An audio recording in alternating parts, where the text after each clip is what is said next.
Hello and welcome to the latest edition of the Big Album Show with me, Paul Dillon. And me, Dan O'Neill. Tonight we are celebrating the 25th birthday of a terrific album. That's 1977 by the amazing Ash. This terrific LP won Ash a legion of loyal fans with tracks like Oh Yeah, Kung Fu, Angel Interceptor, Girl from Mars, Goldfinger and more. It still stands out as one of the best records of its time and won a place in the heart of music fans. 25 years on, the album's energy, its pace, its urgency still packs a punch. Ash are Tim Wheeler, Mark Hamilton and Rick McMurray, and we're delighted, Dan, to have Rick McMurray on the Big Album Show tonight, the drummer from Ash. You're very, very welcome, Rick. Oh, thanks for having me, lads. What an intro. Thank you for your kind words. Very welcome. Well, Rick, when you put on the album 1977 into your tape deck or your on vinyl or CD player or God help us, Spotify, the first song you hear on the album is a relatively heavy, up-tempo song, and immediately it's clear that you're one hell of a drummer. When you sit down behind a drum kit to play the songs of 1977, how does it make you feel? 46 years old, I'm still feeling just about good enough to play that. We actually did a live stream of 1977 a couple of months back, and it was like the first time we'd played for over a year. It was the first time I'd seen Tim and Mark for over a year. So I think the first day we get set up, get into the studio, it was like it was quite a late day, sort of travel and all that, and we get in, set up, and was like, right, what should we do? Tim and Mark were like, let's do Lose Control. And I was like, I think we made it about a quarter of the way through it, and it was just like, right, let's come back to that one tomorrow. We might need to build our way up to that. But yeah, no, it's a huge rush, and it's like, you know, it's a song that since we released 1977 has probably opened more shows than it hasn't. Certainly for the first 10, 15 years of doing live shows since its release. So yeah, it's definitely a difficult one to replace as a live opener. But yeah, you got to be on your toes for it. In many ways, this album has what I would kind of describe as the perfect opener in that song. And also then in Dark Side, Light Side, it has such a really kind of good song to end on. Is that a song you generally finish a set with? No, not always. I guess like Dark Side, Light Side is probably one that doesn't get played as often. But yeah, I mean, it was definitely, I think it was kind of written in mind. Like, Tim had come up with the kind of the sort of epic kind of outro part, and it was kind of like we just kind of fused that on to the song. But it was just like a really nice way to end the record. I think we were kind of imagining it as being, you know, like music for the end credits of a movie, if you like. So yeah, and you can actually hear, if you listen very closely to the fade out and kind of turn it up as it fades out, you can actually hear a little hint of Star Wars in the guitar solo. Class. And come here, while we're talking about how the album ends, I have to throw in a quick question on the hidden track. What is the story with Sick Party? Oh, I don't know. It was like well, we did this thing in the early days of touring with the band. We'd sort of like, you know, as you can imagine, we spent quite a lot of time in the back of a transit van, very hungover. And I think our method of getting over our hangovers and getting on with our day was we just sort of get in the van, and then someone would start humming, everyone would join in, and then it would just build up to this like crescendo of just screaming, just to kind of exercise the demons. So while we're recording 1977, we're like, right, let's record the scream as a hidden track. And Sick Party was like, I think it was just one night in the studio, Mark was like, I'm feeling a bit, I feel like I could puke. Let's set up some microphones and record it for part of like one of the, you know, like 100 tracks that we'd recorded on tape of the scream. And we just listened back to it the next day. It was like the funniest thing ever. So it ended up replacing the scream. And yeah, I don't know what we were thinking of putting that on, but it's pretty rock and roll. It's quite out there as a hidden track. And when I kind of think of this album, and in some senses, when I think of the band Ash in general, I think of a kind of unique sound that stems from different influences. So I hear, and correct me if I'm completely wrong, but when I hear Ash, I hear influences from kind of the United States, whether it be Nirvana or whether it be kind of the pop punk movement, the likes of Weezer and Green Day and NoFX and that kind of music. I also then hear kind of the Britpop influence, particularly in songs like Gone to Dream or I'd Give You Anything. And even in the kind of the verses of Angel Interceptor, it sometimes reminds me a little bit of Jarvis Cocker. So I hear that influence. And then I also hear a kind of a more traditional punk vibe coming through. So the undertones, maybe the Buzzcocks,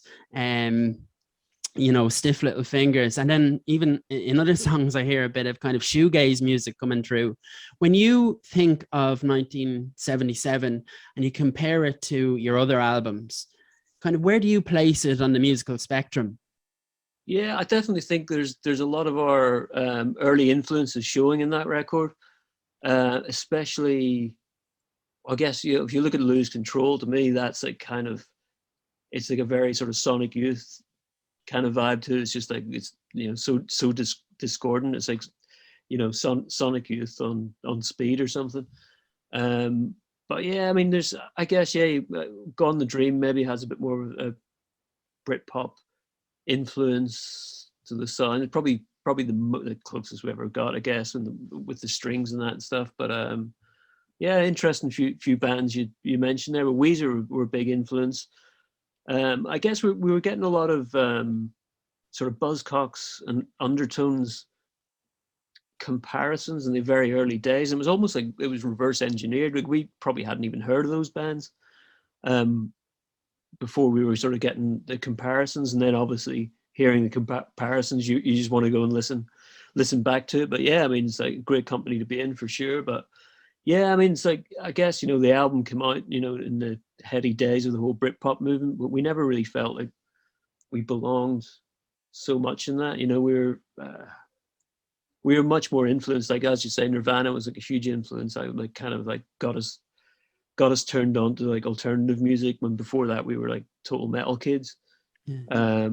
And yeah, it's interesting you're saying I'd Give You Anything's got a Britpop vibe. To me, that's total Stooges. Yeah. Actually, which is big. Actually, I remember when Tim wrote that song in his parents' house. I remember going around to his house and he's played me the riff to it, and it was just like, oh yeah, it just gave me total Stooges vibes. But yeah, Stooges, Pixies, Nirvana, and stuff like Teenage Fan Club. I guess as a band coming from this side of the pond would be a big influence, and it's like me and Tim were big fans of Ride as well. So there's a bit coming from over here, but the vast majority was coming from the States. Every time I listen to the album, I hear different kind of influences coming through. Like today, I was driving down the road in the car and Girl from Mars came on. And when the guitar solo came up, it reminded me a little bit of Jay Mascis and Dinosaur Jr. I don't know if you hear that yourself, but no, it's just that's my kind of music. I love to listen to music written and created by music lovers, and I think when you hear 1977, it's incredibly clear that all three of you guys just adore music. Yeah, absolutely. Here's one that I've not mentioned in a while, and I think it's quite an obscure one, but there's a big Thin Lizzy influence in a lot of the guitar work, because Tim was a massive Thin Lizzy fan. Like I think his older brother, when his older brother's like, I think about 18 years older than Tim or something like close to that. But when he was like sort of like leaving home, he gave Tim his like copy of Live and Dangerous, which was almost like Tim's Bible. But like it was only sort of like, I think it was a good few years after the album was released. I remember sort of Tim mentioning like he was just like in an interview like about stealing loads of stuff from Thin Lizzy. And we were on tour at the time, and I think we ended up going back like after the gig, putting the album on the bus, and he was like showing me like exactly which bits he lifted off Thin Lizzy, which I didn't even realize. So yeah, he was prolific borrower from Brian Robertson in particular, but he kept it very well hidden, I think. Girl from Mars, Rick, still stands out for me as I to this day it is a goosebumps song, you know, and just that beginning that's so quiet and so gentle, and then this huge wall of sound just kicks in. Do you remember the moment recording that in the studio, and what was that like? What was your expectation of the song when you were recording it? Well, I think when the song was written and we first got signed, like, I think everyone just kind of knew there was something special about that song, because it was it sort of predates Trailer. It was like very early. I guess it was probably, we got together in '92 and it was written in sort of like mid '93, so it was well before we were signed. But when we got signed, there was very much a vibe of, you know, let's keep this one back to a point where, you know, we'll have left school and we would be able to give it like the proper push. So we kind of knew that. But I remember when we were recording it, we got the whole thing down, and we were doing overdubs, and there's this just like mad track. You kind of, it's most noticeable, I think, just after the acoustic intro, and then when the whole band kicks in. But it was this tiny little box of an amplifier. It's maybe I can demonstrate it with this child's toy. It's about this size. It's the kind of like the amp that comes with your like first guitar from the catalog when you're a kid. Don't know if any listeners are old enough to remember that such a thing, but you got like this like battery powered tiny little amplifier with the smallest speaker. I mean, the speaker wasn't much bigger than the diaphragm and that microphone you're using there, and it was just huge. Just like this guitar, just like going through a tiny amp, through like a 57 microphone, bog standard microphone, and then just like cranked up, and it was just like the most glorious like distortion we'd ever heard. It was just like such a cool like burst of energy, and just brought the track to life. Are there other tracks on the album that stand out for you, if you had to pick? I think one that I always come to when I'm asked to pick is Goldfinger.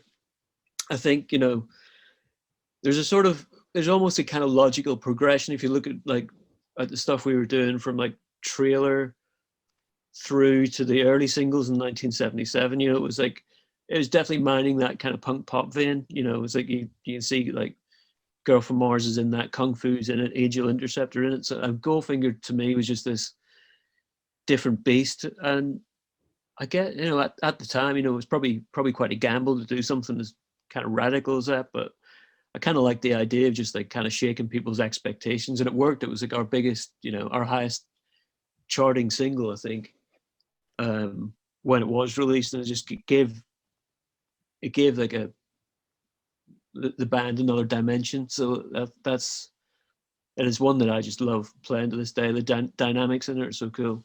Yeah, I love the way it kind of goes quiet, loud in the verse, rather than the kind of Pixie-esque way in which you'd expect, you know, in terms of verse quiet, chorus loud. And then the drums are pretty cool in it as well. I don't know what the technical term is, but it sounds like they kind of slow down in the part of the song. Yeah. There's, I think it's coming out of the first chorus. There's a kind of total slow down bit that we built into it as well. It's like, I think Tim came up with that idea from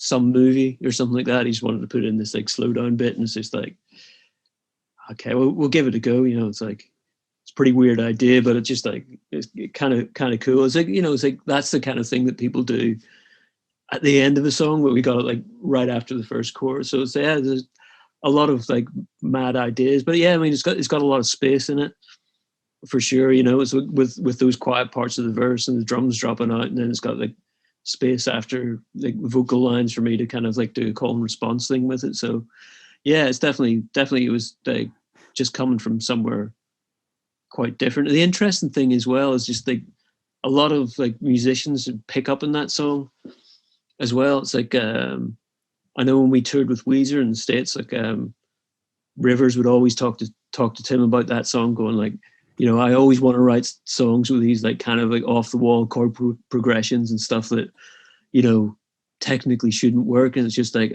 everything I write has this like really obvious chord changes stuff, and it's just like, how did you come up with that? And it's just like, don't know. So I remember at one point, I think we were doing some stuff where I was playing acoustic guitar, doing like acoustic sessions, and Tim was like, yeah, we might do Goldfinger. So I was looking at tabs for it, and I was going like, this can't be right, this doesn't make any sense. And it was like, no, it's the right chord. So yeah, something very cool about something that shouldn't work but just does. Rick, one of the tracks that I absolutely love on the album is Oh Yeah. And I think for me, it kind of captures the youth and optimism of a band. You know, the lyrics, oh yeah, she was taking me over, and oh yeah, it was the start of the summer. There's just, you know, there's something about that, isn't there? That, you know, what does that mean to the band, that song? Because it's you know, it's been hugely successful. And I mean, I remember as well, do you remember the Neil Hannon recording as well that was on Hot Press, that everybody was looking for, and you could, if you had it, which I had, the little green one, you could sell it for about £15. So I mean, is that a song that what's that song mean to the band? Yeah, I mean,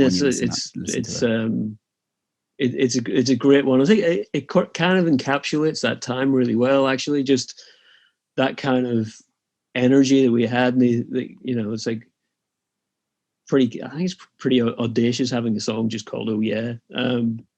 You know, but it was like that sort of like, it kind of encapsulates that kind of like, from like when Girl from Mars was released, like that's when we left school. That's when stuff started going crazy with the first top 20 single, and we started like we were doing I guess we did our like first world tour just after that, doing like loads of festivals in Europe, going to Australia and Japan for the first time, and going to the States as well. So that was like, you know, we're just like, you know, 18, just left school, touring the world, going into the studio, being on the fringes of this like exciting like guitar scene that was happening in the UK as well. So, and you know, kind of like trying to come up with this album that kind of justified our you know, our build up, if you like. And it was like we were kind of riding this crest of a wave as all that was happening.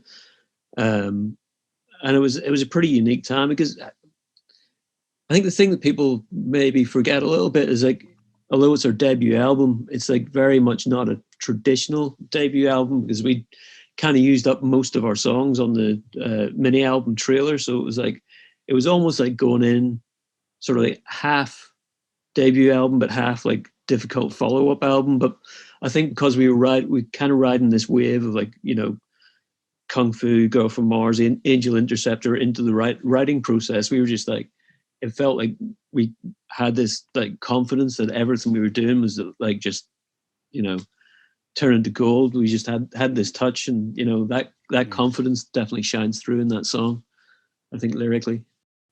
One of the things, Rick, that we do on the Big Album Show is that when we're talking about albums, we tend to become very aware that you can't really divorce the album from the time. And one of my great memories of the time is the run up to the Good Friday Agreement and the gig that you played alongside U2 in the Waterfront Hall to 2006 form students, if my memory serves correctly.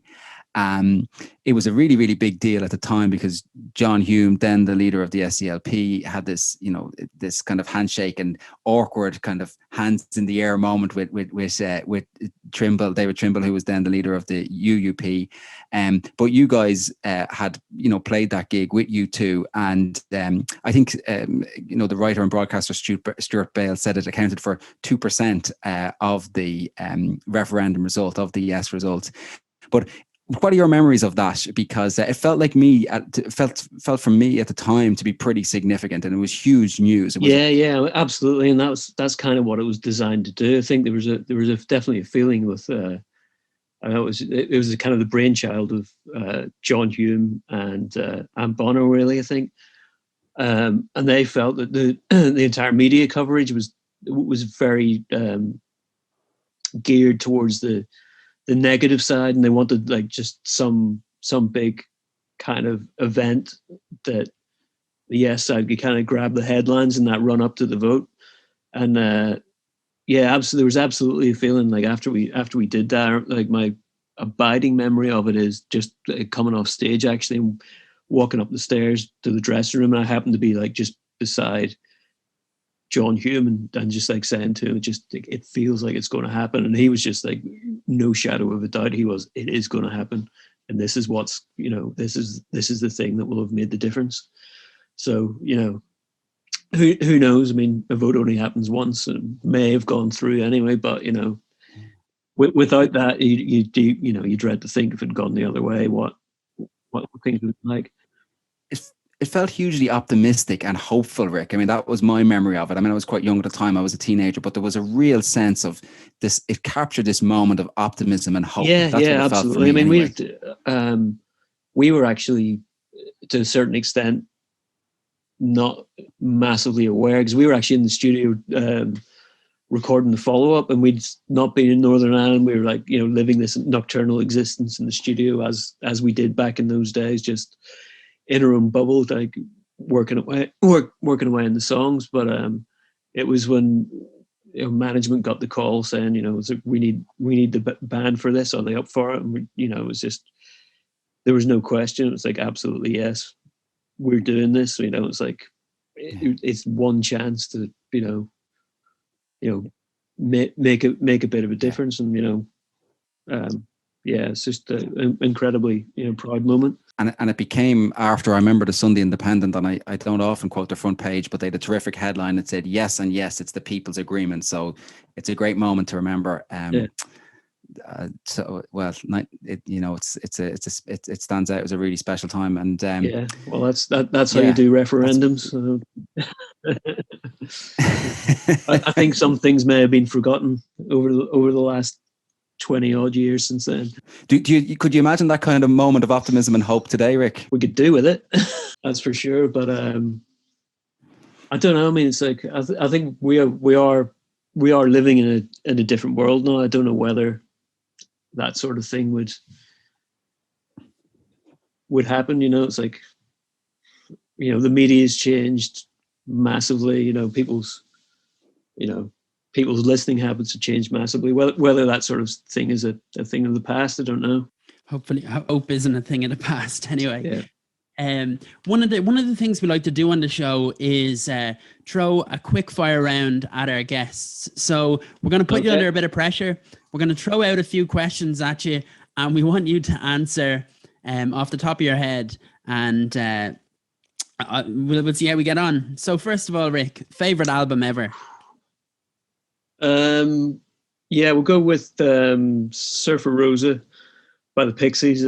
It's just got a sound all of its own. It's got such attitude to the songs. It's like every single song, and that's kind of got its own flavor and unique, but it all kind of comes together as one thing with the production on it. So yeah, absolutely love it. What's your favorite word? Homunculus. Homunculus. Brilliant. You should try and write that into a song for your next album. It might be a good try album and get some title. rhymes with that. Yeah. Do you have any hidden talents? Not that I can think of off the top of my head. No. Okay, the greatest drummer ever, apart from Beard yourself. growing. Hard to get away from John Bonham. Just a beast. It's like influenced everyone. Anyone else I mentioned would probably have been influenced by him anyway. So. And one of John Bonham's drum kits features on 1977, doesn't it? It does on a couple of tracks, which we when we first recorded with Owen Morris, we went in like in between Christmas and New Year, when he was doing a Northern Soul with the Verve. He kind of sent the band home. Things had got quite fractious in the studio, so we used the downtime, and I don't know how the Verve got a hold of John Bonham's first ever drum kit, but that's what I was playing on. I just kind of wish I was kind of a little more aware of it. Kind of wish you kind of had a phone. I could have maybe had a picture of it on Instagram or something.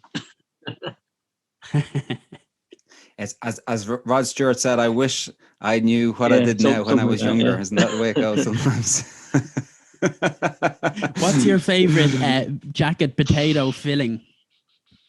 I'm gonna go chili. Yeah. Okay, Yeah. chili, yeah. And then the final one for you is, do you have any kind of bands that you're listening to at the moment that you'd suggest people listen to in terms of, contemporary bands, I suppose, bands to watch out for? One thing that's really caught my ear in the last week actually is there's a band called Wet Leg, and their single Chaise Long, which I kind of caught it when I was cooking last week, and I was just like, the one bit that sort of pricked up my ears, kind of like the whole band drops out and it's just like, just the chorus just repeats over and over again. It was just like, oh man, this is so annoying. And then I heard it again the next day and I was like, this is kind of catchy. And then by the third listen, I was just like, hang on, this is amazing. It's so cool. Like they're a duo from the Isle of Wight, and amazing. I think they're on Domino Records. They've literally only got that song out at the minute, but it's like if the rest of it is catchy and just kind of like tongue in cheek and just it's just dripping with kind of like sarcasm. It's just kind of got everything that great pop songs should have. So check them out for sure. Have you heard the guys in Black Midi yet? Yeah, I've heard little bits and pieces. Yeah, it's pretty cool. Yeah, I was listening to them today, and the reason I raise it is the first track on their new album is just completely crazy in terms of the rhythm and the drumming. You got to hear it. Yeah, there's definitely some interesting stuff out there. I was listening to, is it Black Country No New Road, who are nominated for the Mercury Prize. I think that sort of like passed me by in the last year, but I checked that out as well. It's pretty cool as well. Rick, I'm lucky enough to have seen Ash 3 times live, and myself and Dan definitely intend on going to see a show when things go back to normal, when something we're looking forward to. I saw Ash play the Olympia Theatre 2001. That was my favorite gig. It was actually New Year's Eve gig, and I saw them at the UCD Freshers Ball 2005, and also in the Oktoberfest festival in Dublin a number of years ago. There wasn't much German about it except the sausages, but great shows, all 3 of them. But just to, I'm very interested to hear, we're both very interested to hear about your take on live music right now and what's going to happen coming out of the pandemic, because Van Morrison, Van the Man, has had some choice things to say about music and the lockdown and, not being able to do live music. What are your takes as we look to the future of live music, and what has it been like as a gig and band not to be able to do live shows during the last period? I mean, it's been almost close to 18 months since our term was cut short, and I couldn't imagine missing it as much as I actually have over the last while. It's like it really brought home what an amazing, unique experience live music is. But at the same time, it's like, we're going back in a couple of weeks, and, I'm dying to do it, but, I don't want to die doing it. I was chatting to a drummer mate of mine who plays for Paul Heaton. He sent me a message. I hadn't spoken to him in quite a while, but we're due to play Manchester in September, and just asking how he was going. He's going, yeah, I've had COVID twice, and I'm just getting over it, which I caught after I'd been vaccinated twice. So it's like, it kind of blows my mind hearing people like Van Morrison or Eric Clapton just like, yelling about their right to go out and do gigs. I'm more concerned about our audience's right to be safe at a gig. I'm concerned about their, ability to be able to go to the gig, to go to a gig safely, to have come through a pandemic, still in a job, instead of being chucked out in the rear and not being looked after like, especially in the UK compared to what funding's gone on in Europe. It's like there's a lot of people out there that are suffering, and they should, people should be able to go out to the gig, not sort of like making a choice between can I feed myself or go to a show. It's like, people need to be, making a decent wage and be able to go out to the gig safely without having to worry about that bullshit. Yeah, defo, absolutely, and so say all of us, Dan. I think totally agree with you. Just one of the things that I was thinking of, Rick, when I was coming to the pod here, was the trailer record, which you mentioned. I always love the title. There's a trailer on the front of it, of course, but then of course film trailer. It's great. It's really good. My first introduction to Ash was the song Uncle Pat, and regular listeners will be glad that I am not going to try and hum it, even though it's incredibly hummable and it's very tempting to try and do it. It featured, of course, famously in the Heineken ad, and that's where many of us first came across Ash. What are your memories of making that? And did that feel like the breakthrough moment for the band? Yeah, I mean that was quite a huge moment. Just in terms of, I'm not even sure how to word it, but the weird thing about it was when we wrote it, the first thing we played that riff before there was even like lyrics to it. We played through that riff. We're just like, just sounds like a beer ad, wouldn't it be great, if we could get this on a beer ad? And then, obviously we record it, it's the song's written. And then, a few months after release, it's like Heineken are in touch with us going, we want to use this for an ad in Ireland. It's like, wow, that's like, I guess maybe the word serendipity. I'm not sure if that's right or not, but yeah, it just felt like a really cool moment. And, it's like, just like kind of mind blowing. It was like, we had like a few, like, I guess we had a bit of underground success, if you like, like a few like songs in the independent charts or whatever, but getting used in an ad was just like a big deal. It's like a lot of people are going to see this. This is kind of nuts. So yeah, definitely one that we'll always remember, and it's always like a fun tune to play, especially in Ireland where people remember it from that ad as well. So, and when you look into the future, into the Ash crystal ball, what's the plan? What's the direction of travel? Where does it go from here? I think it's just at the minute, hopefully, like playing catch up, and by the end of September, as long as things have gone well, we'll have done what we set out to do in 2020, and then we can look forward. But we've got the new album pretty much in the bag. I think it just needs a couple of final mix tweaks and mastering. And I just want to get that new music out there because obviously there's been a lot of things holding it up. I mean, to be honest, it's been 3 years since I finished recording the drums almost for that album. We've had COVID in the way. We've had it's like not I wouldn't call it getting in the way, but the record company wanted to put out the Teenage Wildlife thing.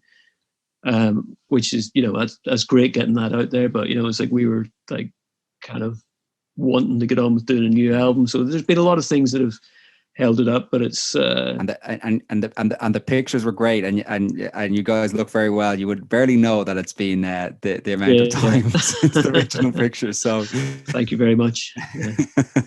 Well, look, Rick, all we have to say from here is thank you so much for joining us on the show. It's been a real pleasure. Both Paul and I are massive Ash fans, so it's been a real honor getting to talk to you, and hope to chat to you again. Thanks a million. Absolutely, and thanks for having me on. It's like, missing live music. The next best thing is like chatting to you guys about it. So makes me feel good as well. So yeah, keep up the good work, and thanks for having me on. You're listening to The Big Album Show with Paul and Dan. Please remember to subscribe, hit like, and remember to follow us on our social media platforms at The Big Album Show.